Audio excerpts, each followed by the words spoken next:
Hello students, तो class 10th के अंदर आज हम करने वाले हैं एक बहुत इंपॉर्टेंट थ्योरम जिसका नाम है पाइथागोरस थ्योरम।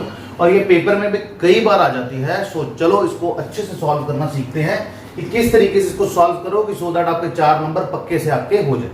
तो चलो शुरू करते हैं। सबसे पहले तो बेटा इसकी स्टेटमेंट समझते हैं कि in a right angle triangle the square of the hypotenuse is equal to the sum of the squares of other two sides.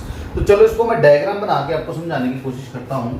वो कहता है कि सपोज करो कि हमारे पास एक राइट एंगल ट्रायंगल है इस तरीके की, ठीक है। Right angle triangle A B C. वो कहता है कि इसमें से जो सबसे बड़ी इसकी साइड है ना, सबसे बड़ी साइड जिसको हम हाइपोटेन्यूज बोलते हैं, अगर हम उसका स्क्वायर कर लें that will be equal to the, अगर हम बाकी दो साइड्स का स्क्वायर करके उसको कर दें ऐड, उसके बराबर हो जाएगा। यानी कि जो हाइपोटेन्यूज है, यानी कि सबसे बड़ी जो साइड है हमारी, ठीक है, उसका इसको हाइपोटेन्यूज मान लो, इसको बेस मान लो, इसको परपेंडिकुलर मान लो।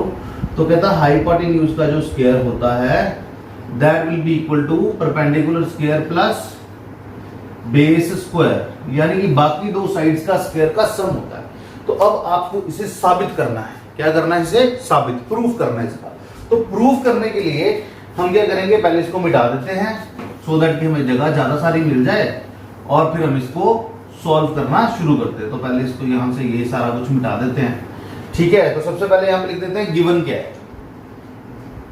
गिवन है भैया हमारे पास सबसे इंपॉर्टेंट चीज कि triangle ABC is right angle triangle, right angle triangle at B, यानी कि एबीसी का राइट एंगल ट्रायंगल है और उसका जो राइट एंगल है वो कहां पे है? बी पे, ठीक है। तो चलो अब इसके अंदर करते हैं टू प्रूफ। टू प्रूफ यानी कि प्रूफ क्या करना है? प्रूफ हमें करना था कि जो सबसे बड़ी साइड थी उसका स्क्वायर इज इक्वल टू इन दोनों साइड्स का स्क्वायर का ऐड, यानी कि A B square plus B C square, ठीक है। तो अब यहां पे बेटा हम एक चीज लिखते हैं जिसको हम बोलते हैं कंस्ट्रक्शन, कि भैया कौन सी ऐसी चीज है जो इसमें हमें अपनी तरफ से ऐड करनी पड़ी। तो वो है यहां पे कि अगर मैं यहां से एक परपेंडिकुलर फेंकूं बी डी, ठीक है, साइड एसी पे, तो इसे प्रूव करना आसान हो जाएगा। तो यहां पे हम लिखेंगे कि कंस्ट्रक्शन में हमने क्या किया, ब्लू पेन के साथ कंस्ट्रक्शन ड्रॉ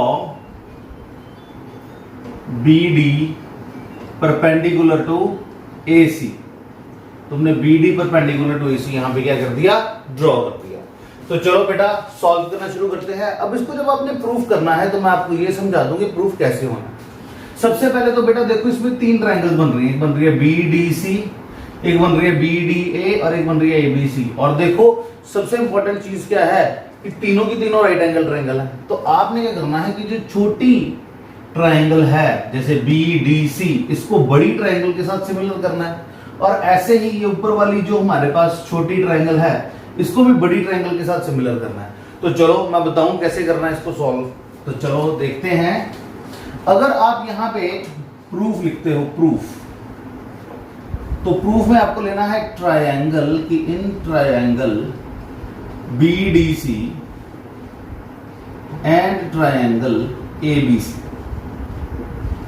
तो भैया सबसे पहले तो क्या है कि इसको अब समझना थोड़ा सा डिफिकल्ट हो जाएगा आपके लिए, पर मैं क्या करता हूं इजी बनाने के लिए आपको ये बताता हूं कि अगर आप ये जो छोटी ट्रायंगल है इसको उधर को घुमा दें, ये ऐसे, तो क्या होगा, हमारे पास ये ट्रायंगल बनेगी कुछ इस तरीके की। 90 डिग्री का जो एंगल है वो उधर आ जाएगा, यानी कि डी इधर आ जाएगा, सी इधर आ जाएगा और बी ने ऊपर चले जाना तो ये बी बन जाएगा। और ये हमारी है ए बी सी,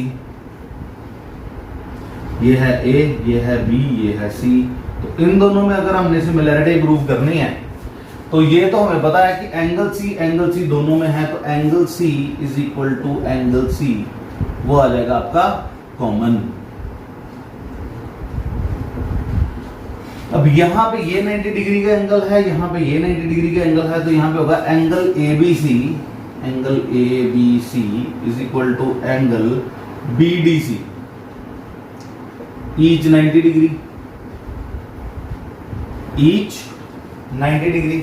अब बाय एंगल क्राइटेरिया हमारे पास triangle BDC will become similar to triangle ABC by A similarity. हो गई है। तो अब इसकी जो कॉरस्पॉन्डिंग साइड्स होंगी वो जाएंगी रेशो में। तो यहां पे हम क्या करेंगे, ये ट्रायंगल का BC डिवाइडेड बाय ये ट्रायंगल का CD इज इक्वल टू इस ट्रायंगल का हाइपोटेन्यूज डिवाइडेड बाय उस ट्रायंगल का हाइपोटेन्यूज। अगर आप इसको देखोगे तो BC square will equal to AC into CD। तो इसको बेटा आपने मान लेना है इक्वेशन 1। क्या मान लेना है? इक्वेशन 1। तो बेटा इसी तरीके से अब आपको जो ऊपर वाली छोटी ट्रायंगल है उसको सॉल्व करना है, वो भी मैं आपको यहाँ पे सॉल्व करना सिखाता हूँ कि कैसे करेंगे। तो चलो शुरू करते हैं। अब हम ट्रायंगल लेंगे कौन सी? ADB। Now in triangle ADB and triangle ABC, अगर आप इसको ध्यान से देखो तो इसको भी अगर आप उधर को लेके जाओ तो हमारे पास इसको भी ऐसे करके घुमाओ तो हमारे पास ये ट्रायंगल बन जाएगी कुछ इस तरीके से। एंगल D इधर आ जाएगा, एंगल B इधर आ जाएगा और एंगल A ऊपर चले जाएगा। और यहां पे भी हमारे पास क्या बन जाएगा? ABC। ठीक है। तो अब यहां पे बेटा ये देखना जरूरी है कि किस तरीके से इसको सॉल्व करते हैं। इसमें देखो एंगल ए दोनों में है, तो angle A is equal to angle A यानी कि common ABC, angle ABC is equal to angle ADB, each 90 degree.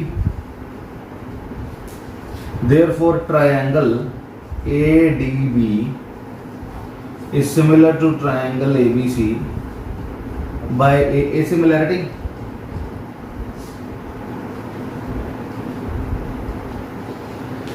ठीक है भैया।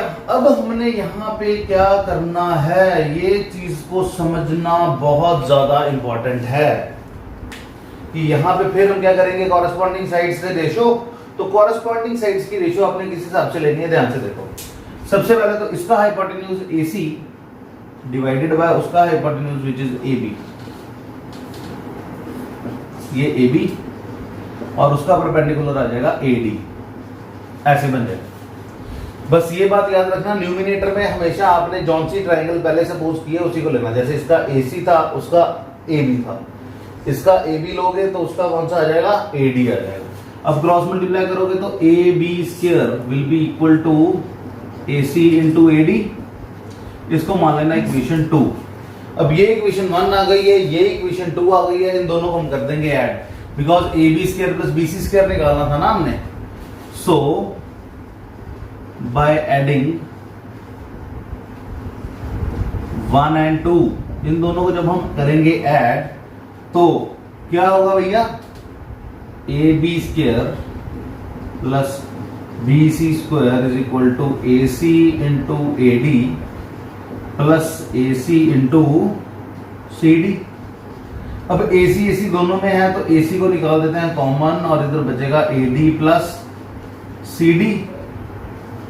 ये है AB square plus BC square. अब भैया ध्यान से देखना, अगर AD में CD ऐड कर दोगे, AD में CD ऐड कर दोगे तो टोटल कितना हो जाएगा, AC के बराबर। तो ये हो जाएगा AC into AC which is AB square plus BC square. So AB square plus BC square किसके बराबर आ जाएगा भैया, AC स्क्वायर के। तो hence this theorem is proved। तो बेटा इस तरीके से इस थ्योरम को अगर आप सॉल्व करोगे तो बहुत ही आसानी से हो जाएगी। ठीक है, ये आपको समझाने के लिए बनाई गई थी, तो इसको हटा देते हैं। ट्रायंगल भी बिल्कुल ऐसे ही बना देना, और बिल्कुल ऐसे ही अगर लिख दोगे तो you will get 4 marks definitely, कोई आपके नहीं छीन सकता।